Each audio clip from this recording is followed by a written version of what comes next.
Hello, welcome to the Naked Podcaster. Today I have with me Jen Landels. Jen, how are you? I am well. How are you? I'm great. You're in Vancouver. Close to, yeah, Langley, Okay. which is Okay. about an hour away. I'm trying to think. And that is West Coast of Canada Yes. in BC. Yeah. Okay. So I drove to Alaska to and from a couple different times. And so I drove through probably part of where kind of close to where you are. And it's Probably, yeah. beautiful. It's beautiful. So I have several websites with you, which is really exciting. I am really excited to talk to you. The first thing is I'm going to go on my Facebook Live and I'm going to tag Mickey, who is the person that connected us. I love that. The first thing that I have is jmlandels.stiffbunnies.com, which is your author. So jump into everything that you are doing right now, and then we'll go back in time and you can share your story of how you got to where you are. Sure. So, yeah, I'm an author and a publisher and instructor of riding and mounted combat. And I run a barn and I do too many things. I know. I looked at your information. I was like, what? How does she do this? So this website, the jmlandels.stiffbunnies.com, and everybody will have all of the links. What is this? These are your books. So yeah, that's just primarily my author website, although I do put some of my mounted combat and swordplay stuff up there. Most of my swordplay stuff goes on academiecavallo.ca, which you may not have that link, but I can send it later. No, I do. That Okay. was the third one I had in a row when I'm looking at them. Okay. Yeah. So yeah, I guess, author is not what I make the most money doing, but I guess it's my primary job in that it's what I've always wanted to be. So I do have 2 novels out and a third one coming out later this year, and another one I'm working on as well. So it's Overture and Aria. Correct? Yeah, those are the 2 that are out now. And what's kind of the genre, the backstory on them? So Elenis Song, it's a trilogy. It's high fantasy. It's, on the surface, it's about magic and music, which kind of ties into my background as a musician. But really what it is a story about mothers and daughters. So the story takes the lives of Elenia, the main character, her mother and her grandmother when they were younger women, and kind of braids them all together. And it's about it. The fantasy element is that Elenia has this power to be able to sing music into magic, and it's a dangerous power, and it's slightly illegal and something she has to hide, which she inherited from her grandmother. And then the stories are really about the relationship, the lies and the secrets that this family tells each other, and how they get through that. And then another facet too is it's a Bildungsroman, so the German term of the story of how a young person becomes a hero. So it's really the story of how Elenia evolves into the hero that she's meant to be. Wow. Now they're on this website and I have them listed in Facebook and I'll have them everywhere else. Can you get them on Amazon? Yep. Yay. I buy the book of every single person who's on my podcast. You have a trilogy. If people have like 27 books, I'm like, pick one and lead me to one. But I am really excited to be able to get them and look at them. I want to go over the about me on you here because, like you said, you're a writer. You do your own illustrations. I did do illustrations. Originally, the first novel was serialized in Pulp Literature, and I did pencil illustrations for that. Then when we put out the first book, my colleague Mel Anastasia did wonderful ink. She inked those illustrations to turn them into pure black and white. And but then we decided not to do that for the second and third books, because honestly, illustrations take up a lot of space, and we didn't feel that they needed it in novel form. It was nice in the magazine because it's an illustrated magazine. But and also I just ran out of time. I stopped doing the drawings because I ran out of time. And my mother's nagging me to get the third book out. Oh, really? Well, She's like, come on, I'm not going to live forever here. I mean, that's a little morbid, but that's, it's all right. Okay. We'll work with that. That is just a little pressure there. I'm going to keep going. So you are actually, are you self-published, or are you a publisher, like in the sense of a publishing house? You create a publishing house? So Pulp Literature is a publishing house. So that's a nonprofit organization. And yes, I publish my books through them. So in a sense, it's self-published, but the books go through, another team. So they go through developmental editing and copy editing and proofreading, and kind of, I hand it off to the rest of the team. That's great. Yeah. So I know a lot of authors become kind of their own publishing house because you can have everything in one place that you use, and you can help other people. That wasn't the route that I went, but I completely understand the draw to do it that way. So that's amazing. Do you help other people get their books published? Yeah, Pulp Literature primarily is fiction magazine, so we mostly do short stories. We have published, Advent, which was a debut novel by Michael Kamakana, who's a Calgary/Hawaiian writer. So he's based in 2 countries.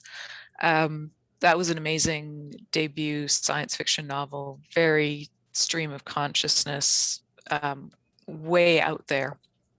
Not an easy read, but a really worthwhile one.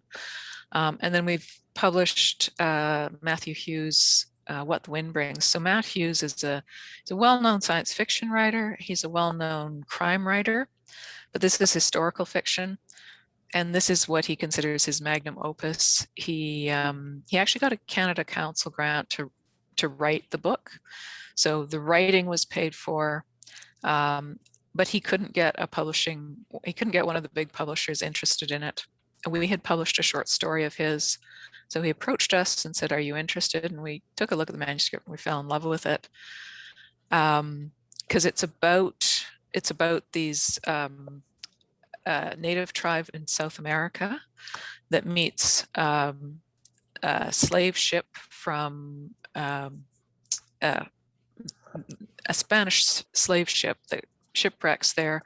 So the freed slaves, or the escaped slaves, and the native tribe band together to actually gain independence. And it's actually based on a true story. This is how the Zambo Nation in Ecuador came to be.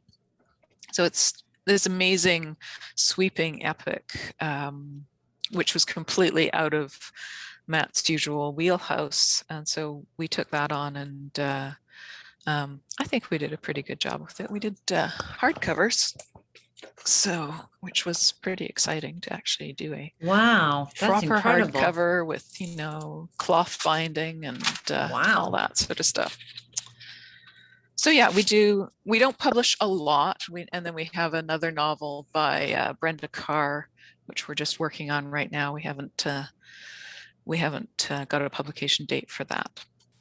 That's amazing. What an amazing gift.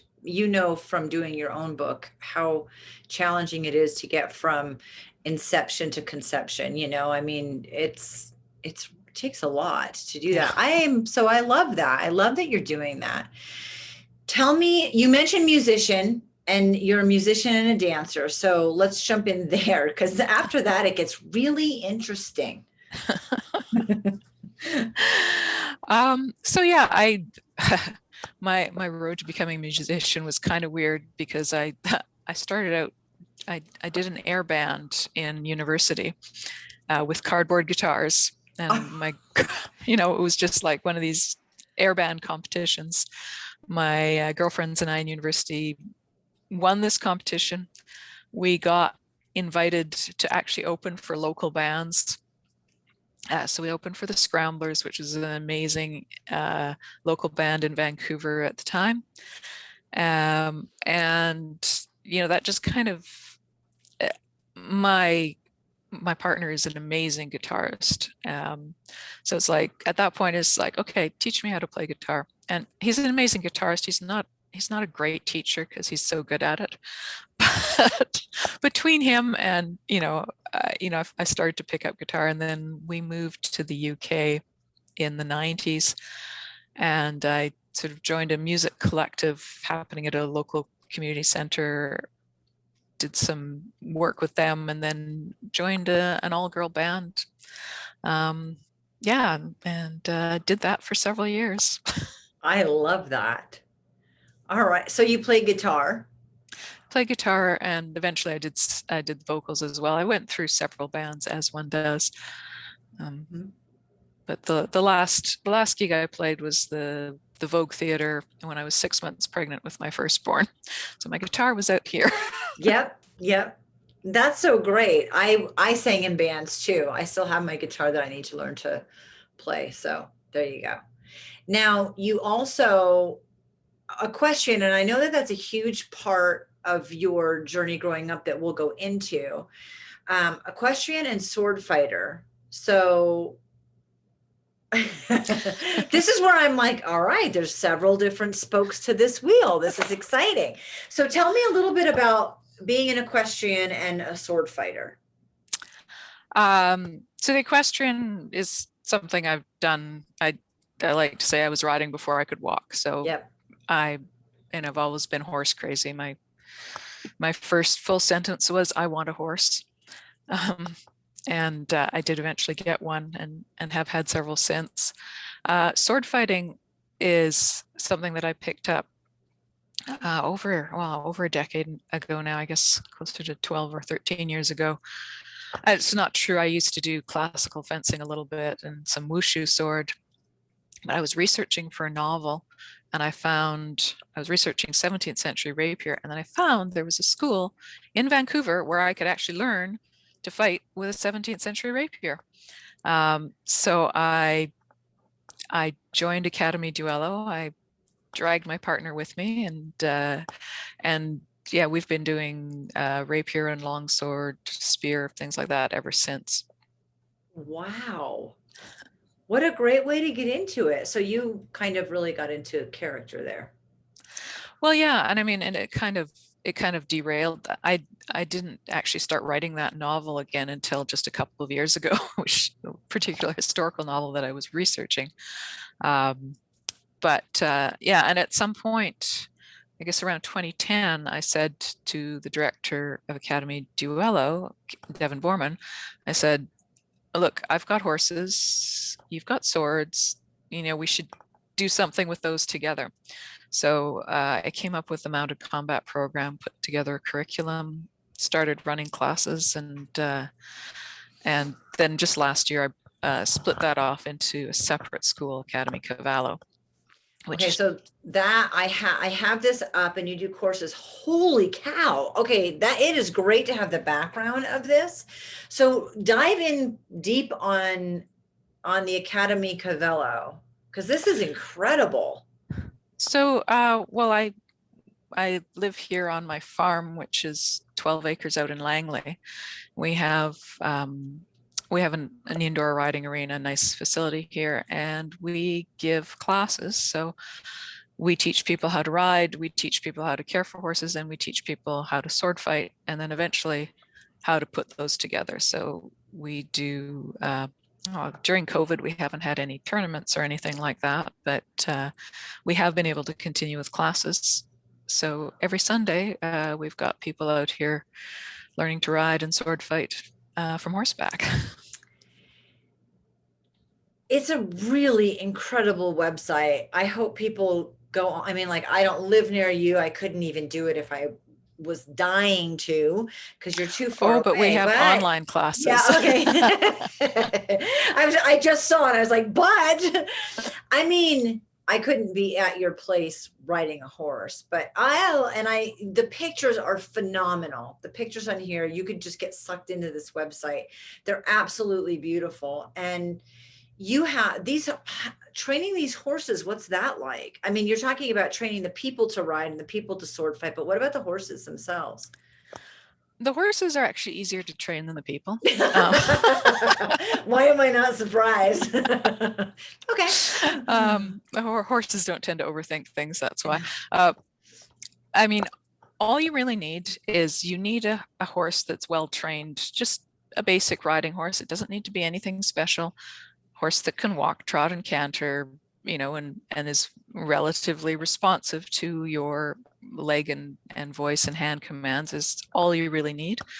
And then we go through a process of introducing them to weapons gradually, and most of them take to it really well. There's very few horses that really don't like it. I've come across like one or two in the last 10 years that don't really take to it at all. So we start with a sword, and they're nylon swords because we don't, if we miss and hit the horse, we don't want to do that with a steel sword. Yeah. Because they didn't ask for this. Yeah. Yeah. And so we start, we run the sword on either side of their head. We do a process of sacking the horse out. Sacking out means, introducing it to things.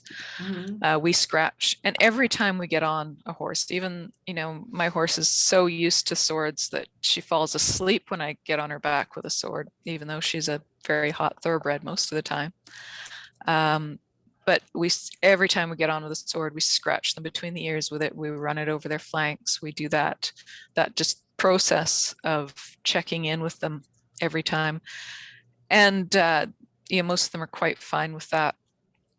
And then, once we've introduced them to the sword by itself, we start introducing them to other horses because they have to learn to come at other horses and face other horses and stand shoulder to shoulder. And that's probably the hardest thing for horses to do, because they don't tend in a herd, they don't tend to come at each other face to face. That's an aggressive move. Mm-hmm. So we do have to train them to come, sort of walk towards each other calmly and eventually canter and things like that. We get them used to the sound of the swords making, just the tapping them against each other. And we also introduce them to other longer weapons like spears, which are essentially just, big 6 or 10 feet pieces of doweling, and bows as well. So we also do archery, although again, we haven't done that group archery for a year just because of COVID, but yeah. Wow. So on your free time. What free time? I mean, that's incredible. So how much is the process similar to, we watch these old movies of the knights with their big, that would be more like a kind of a spear or a dowel, where they came at each other to try to knock each other off? Yeah, so that's jousting. Jousting, thank you. And we don't do jousting. Okay. There are a lot of places that do. Mainly, I'm not as interested in jousting because, again, really, you're running at each other and trying to knock each other off. You get a lot of shoulder injuries, mm-hmm. a lot of falls. It's not as complex as, doing a melee with swords where you have to circle each other and find measure and come in and out. There's more interesting things to do with a sword than mm-hmm. just a simple joust. But do they come at each other the same way? Well, we tend to start off coming towards each other, but it's a lot of circling. So, what are the odds of you being in a movie that, I'm thinking, like, there was a series called Outlander where there's a lot of sword fighting from horses. I would think that would be a great segue into that, because there can't be a lot of people who do something this niche specific. Well, we have been approached to use the horses before with the movie industry, and none of those have ever actually panned out for various reasons. But we don't do the historical costumes, so we don't have, our horses aren't dressed up in the barding and things like that. So it's very much a modern interpretation of historical sources. But yeah, I mean, it's like I said, we have, and I did actually, I did do a private training session for one of the stars of Heartland, which is a horse show on CBC. Did archery training for her. So we've had actors come to us to learn how to do this as well. Yeah, I would imagine that would be a kind of a secondary, almost accidental niche to tap into. It's a great thing to put on your acting resume, right? That you can ride and sword fight. Yeah. Yeah, because I can't, so I wouldn't be a good cast, for that. Tell me about pulpliterature.com. So Pulp Literature is a fiction magazine. Got it. Good so books. This is the magazine here, okay. Which is it's book sized, right? It's about 200 pages, 200 to 250 pages. Okay. Quarterly magazine, and short fiction, novel excerpts, poetry, usually a graphic novel or comic in each issue as well.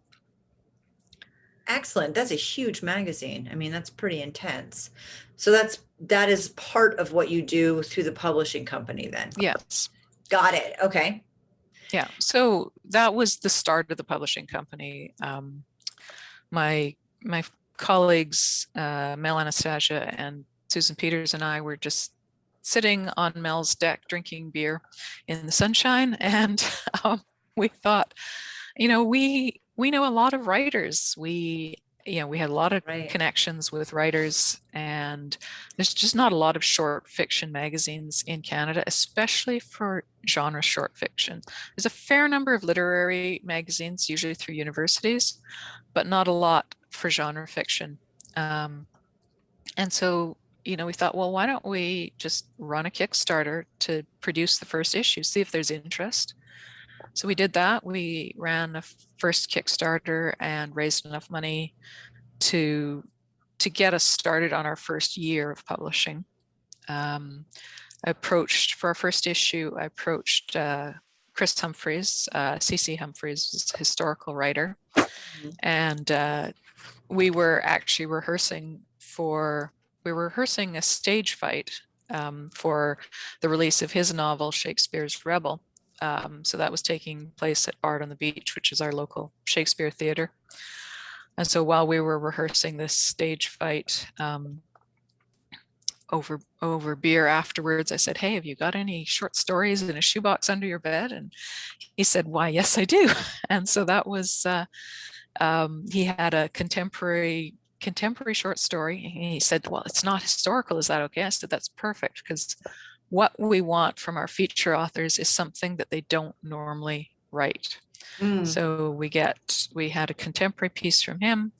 And then right after that, I approached J.J. Lee, who's a memoirist, award-winning memoirist here in Canada, and said, "Do you have anything?" It's like, "Yeah, can I write a story about killer teddy bears?" And it's like, "Yes, you can." So those were our first two issues. And those were and J.J. Lee actually painted the cover himself for the killer teddy bears. Wow. That's great. And then, we got Joan McLeod, who's an award-winning playwright, to write a sort of historical fiction set in the 70s. We got Susanna Kearsley, who's a romance writer. She gave us a zombie story set in William Wallace's Scotland. Well, you need a zombie. You got to throw a zombie in there. If you have killer teddy bears, I mean. Yeah. So the last thing on your list of how amazing you are, you mentioned that you're a mom, I know you've had at least one child. You're a childbirth educator and doula. So I love finding commonalities. So we're both authors, childbirth educators, doulas, moms, and musicians. Wow.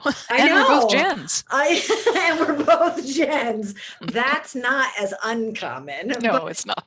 How great. So tell me a little bit about mom, childbirth educator, doula. Well, it started with mom. So Yeah. I had my first child in 95, and that was and I had a midwife. Now, midwifery, home births were not legal in Canada at that point, so I could have a midwife, but it had to be a hospital birth. So I went through that process, which was wonderful and great, but I just kind of got more interested through a bit through Mothering Magazine, which was a magazine. I don't know if you know that one. Yeah. Yeah. Yeah. So then I found a childbirth educator's course through local community college, and I did that in between my first and my twins. So I took that course. I hadn't really started teaching yet, but I had taken the course and I'd gotten my certificate. Then I had my twins, which was wonderful that I had taken the course before, because then I knew enough to fight for what I wanted with a twin birth, which is Yeah. not easy to do. So even though I had planned a home birth and I had the pool and everything, because by that time it was legal in Canada, it's like I found out at 36 weeks that I had twins. It's like at 36 weeks. Wow. Because I skipped the ultrasound. I said, Yeah. I don't need to know. I don't need to know what sex it is. I'm fine. Everything's good. My blood, everything was fine. But then all of a sudden at 32 weeks, I got like 36 centimeter fundal height. So it was like, Right. everything's getting big here. And it's like, what's going on? So we went for an ultrasound, and oh yeah, there's two babies in there. And so there were a lot of tears over the loss of my home birth. And because this was not my first child, I knew exactly how much work one baby was. And the thought of two was just like, um, I can't but imagine finding out that far in like that. That would be really hard. it was a blessing in disguise, because I had been with midwives all along. So I was low risk and my blood pressure was low. As soon as I found out I had twins, my blood pressure went through the roof. But at that point, at 36 weeks, not a big deal. Oh, we're expecting these babies to be born any day. Yeah. As it turns out, I went to 40 weeks plus 2 days with them. How lucky. So they were huge. They were bigger than my first baby. They were 8, 9, and 8, 10. Not lucky. Sorry. So 17 pounds, 3 ounces of baby. I was like a ship. Gosh. But they were so healthy, right? Right. Like the midwives were able to stay. I still needed an obstetrician at the birth. And he did an internal version for the second twin, who was breech. But it was just, it was so normal. I did most of my labor at home. I got to hospital. I was able to not have an epidural. They compromised. They insisted that I put in a saline lock at second stage. That was the first time I felt pain during the whole labor. I caught the first one myself and held her on my chest and then the most painful experience in my entire life was that internal version. Yeah. Because that's a man's hand up inside. Moving things around. Grabbing feet, pulling her out. But then I was able to go home the same day. So wow. With 2 healthy babies. So it really was a blessing that I was educated enough as a childbirth educator to be able to, insist on what I wanted, and that I didn't want an epidural and I didn't want, pain medication, because I knew that that would keep me there longer. And that I found out so late, because if I'd known at 18 weeks, when most people find out, my blood pressure would have been through the roof and I would have become high risk. So. Wow. My first baby, I had a midwife at a birth center. You couldn't have a home birth. And I don't think I was probably quite ready to do that. And she transferred me to the hospital, and I still had the birth that I wanted for the most part. That was a Yeah. good, just like you, a good experience. She was very sick, so it was a blessing that I had transferred. And my midwife, this is the great thing about people in this profession. She just intuitively said, "You're 37 weeks and something's not right, and you Yeah. need to transfer." There was no questioning. There was no talking her out of it. She knew something was off, and it was in my daughter's health. Yeah. So that was in 1992. But my next three were home births, two in the water. And I think I was a childbirth educator. I was a lactation consultant and a childbirth educator. And then I was training to be a midwife and a doula. And I never completed the midwife.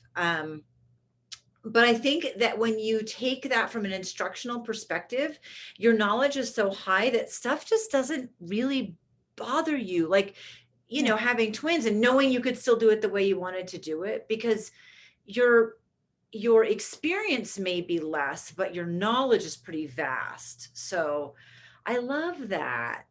I love that. Wow, how cool. That's Yeah. great. Are you still doing it?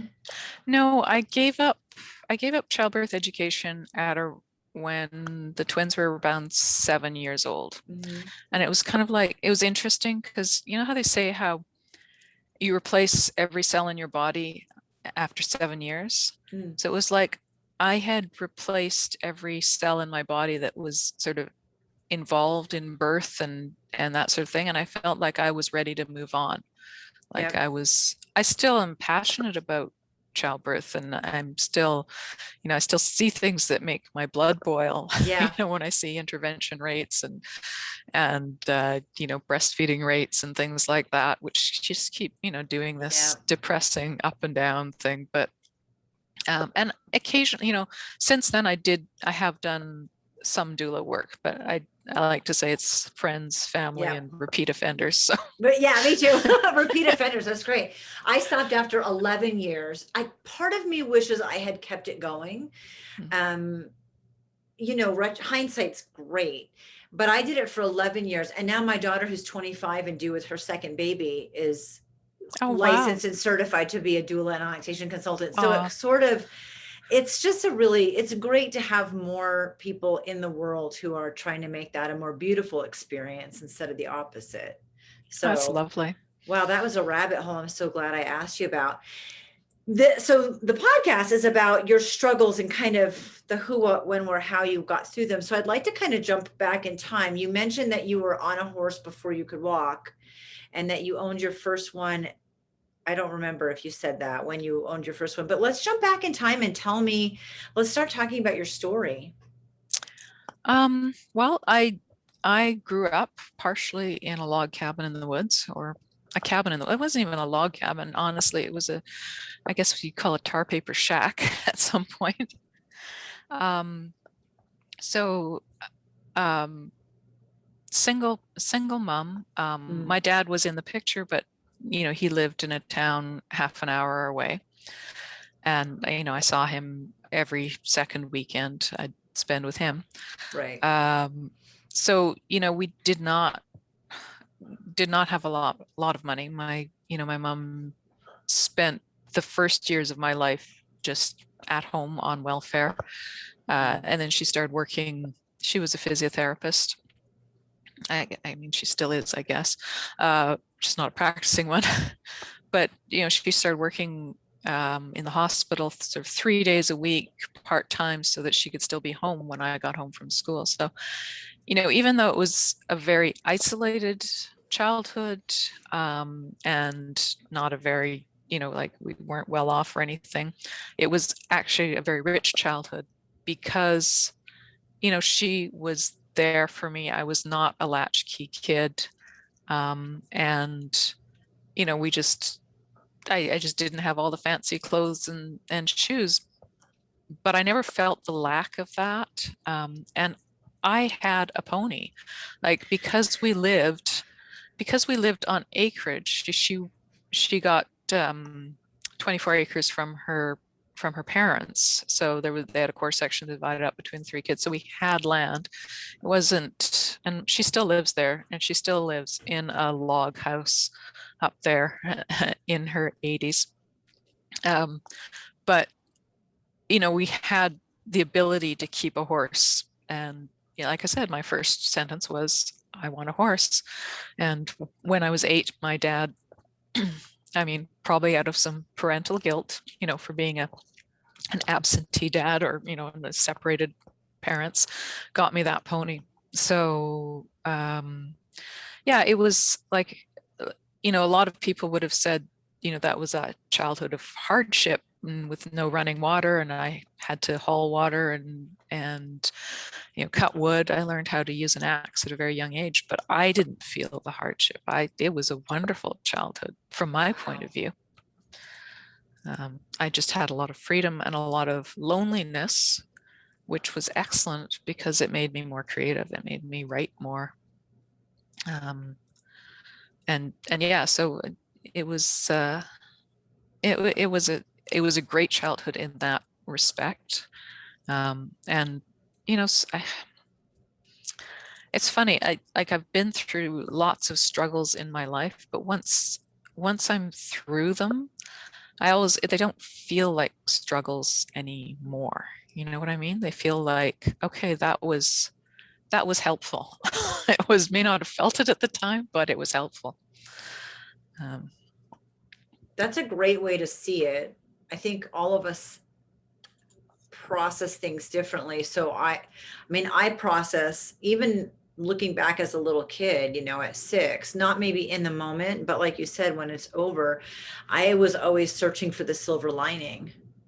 Which is why I love to do these interviews, to find out what was the joy that you got out of the struggle, so carrying your own water is a big deal. That's it. What most of us, I would think, is extreme.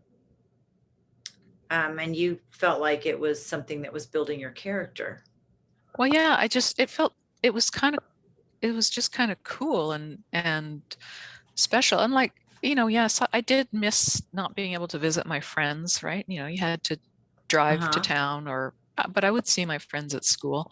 Right. And, I felt like, if I lived in town in a house, I wouldn't have a pony in my backyard and chickens and a dog and 24 acres to go and hop on my pony's back and just ride wherever I wanted. That's pretty amazing. That's really very amazing to be able to have that kind of freedom. So move us forward a little bit in growing up. I know what happened like after you went and got a PhD, or I know one thing, but there's a gap of age there. So fill us in on how you got there. I didn't actually get the PhD. I started the PhD, but so high school, high school, I was, again, a small town. Ashcroft is not a fabulous, like, there's not a lot to do. I spent a lot of time playing Dungeons and Dragons and, other role-playing games, which were fairly new at the time. Yeah. I had a boyfriend, and, we were together for 6 years, including into university. We came down to university together. And it wasn't a great relationship. It was, it was okay, but he had a temper. He could be emotionally abusive, but I felt sorry for him. I didn't leave him because I felt sorry for him. I think a lot of women do that, right? Just, they feel like you just want to care for this person. But and then we went down to we both went to UBC, University of British Columbia, and we moved into residence together. And then after that second year, when we were in sort of couples residence, we decided to rent a house. So this was a large group house with 7 people total, 7 people living in a a big house in Vancouver. And the last person that we found, so these were people we had met online, and these were the early days of online. So it was, it was the UBC intranet, really. And we were on several forums, and people we'd sort of got together and knew through these forums. We rented this house, and the last person we found to rent it is the person who ended up being my partner, still my partner. So we thought, oh, he won't want to come with us. He's still living at his parents' place. Why would he want to rent? But he did. And then 2 years in that house of shared living, by the end of it, he and I were the only two people that could stand each other. So I completely understand that. Having been to university and sharing with 6 people, I completely understand that. And not only that, we quite liked each other. So, he was the one who went and went grocery shopping with me. He was the one who cleaned up after himself. It's having a group house is a great way to pick a potential mate, because you see which ones are slobs and which ones take responsibility. Don't you find that with your kids now that they've gotten older too? A lot of hours have moved out, and we'll go visit, and I'm like, okay, I know you know how to clean a bathroom. I know you were taught that, but yeah, I know you're right. Find the kid in university who's cleaning up. Yes. Yeah. So at what point did your relationship break up and you guys admit that you cared for each other? The last about 4 months before we moved out of that first house, we sort of, as it happened, we pretty much have a party every weekend, but we just end up being the two people sitting talking to each other, or we kind of finally admitted we were attracted to each other. And then a bunch of us moved into a second house for the summer.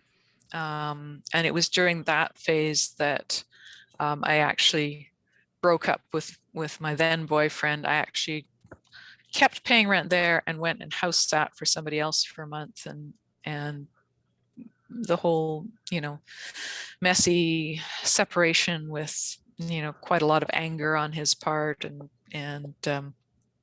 then my current partner and I moved in the fall back into the university housing, and that's I was like, I said to him at the time, I'll go out with you, but you must never ask me to marry you. This was like, because this was my previous boyfriend was had given me a ring, like a sort of promise ring, before graduation, and it was like a weight. I felt it was like this weight on me all the time, having this ring. And I didn't even, I stopped wearing it. I put it on a chain around my neck, and but it was just a weight. And so I said to Chris, my husband, partner, whatever, you must never ask me to marry you. So we moved into residence, and then when that year was over, we moved to an apartment, and then I went away to England. And I said, I got a one-way ticket. I don't know how long I'm going for. I'm just doing the grand tour thing. I went to England and Europe, and I met up with some friends over there, who were also doing the traveling thing, and traveled a bit. And after a couple of months, I realized, that I really missed him, and I wanted to come home. And so we came home, and we've been together. We moved back to England together, like less than a year later. We stayed there for 4.5 years. We moved back here, had kids, and we're still together. I mean, we've been together longer than most married couples. So yeah, how many years has it been since you guys moved in together that first place? So 30, I'm thinking. Yeah. 20 years. Yeah, 32, 33. Yep. Yeah. Yep. I have, so in your, when you made the appointment, the information I have, you acquired your degree in medieval English literature, correct? Yes, Okay, bachelor's degree. Yeah. that really shows me some of the jousting and writing and stuff connection, I guess. I would think Yeah, some of, I've always been not, interested in history, right? So right, not the jousting, the fence, the sword play. Yeah, it yeah, ties into that. yeah.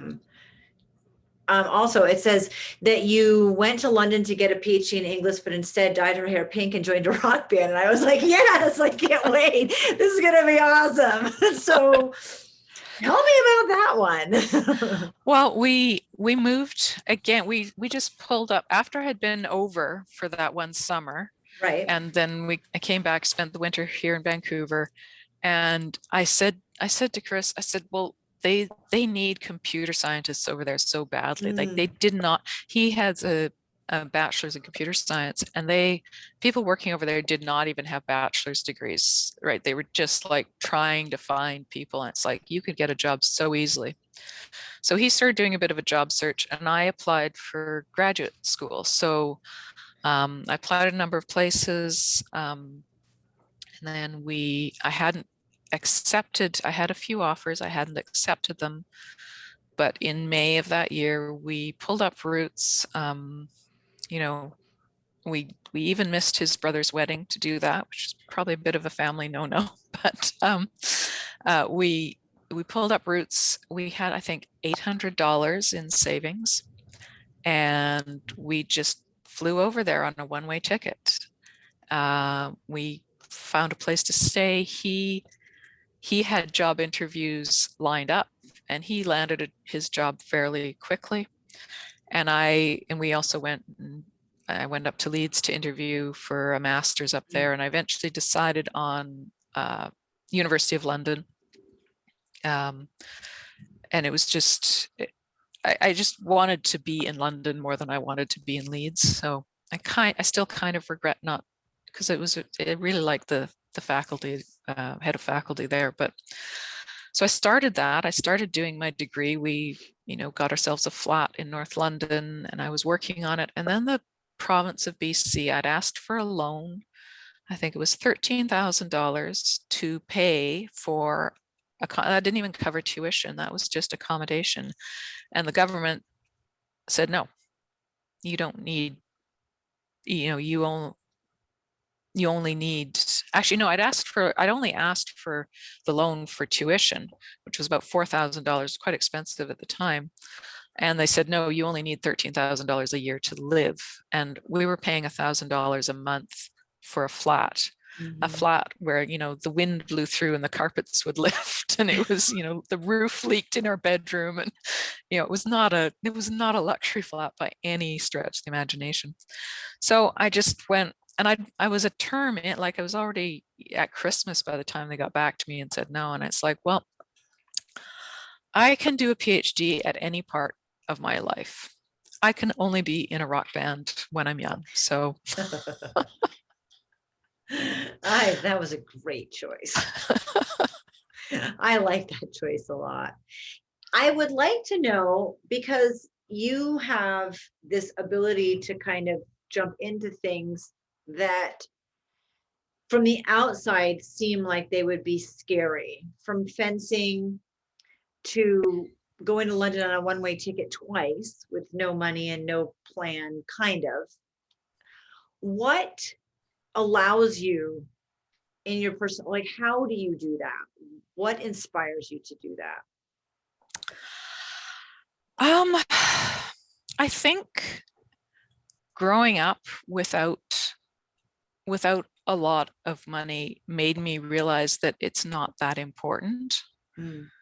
That I've always kind of felt like the universe kind of looks after me, right? Like it's like, and I mean, I'm not a religious person, but it's just like when things are needed, they show up. And I don't quite know how that works, whether that works on a quantum level or, whether there actually is a God, I don't know. But it's kind of like intention. It's like you put your intention forward, this is what I want. When your intention is on something, you notice the things that will help you make that intention a reality. Mm-hmm. So it's like, and we knew that we knew before we went over that Chris had job offers. So we knew Right. that he would be able to get a job. We knew it was incredibly expensive to live in London at the time. Now it's just as expensive to live here, but it's still pretty expensive there. But it's like, and we were thinking, well, we could get a loan from, student loan. All that fell through, but turns out he didn't need it. So, you just kind of, I find the most reward happens in life when you take the most courageous steps. Right. Yeah.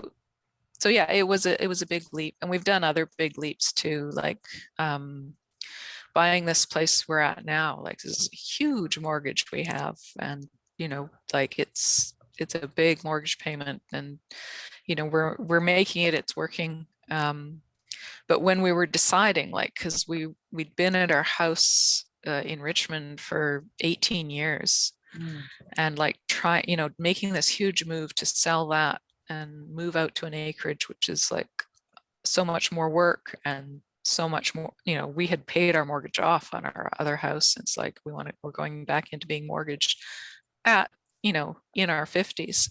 Yeah. But it was kind of like, and Chris said, he said, well, we've made these leaps before and it's always worked out, and it has.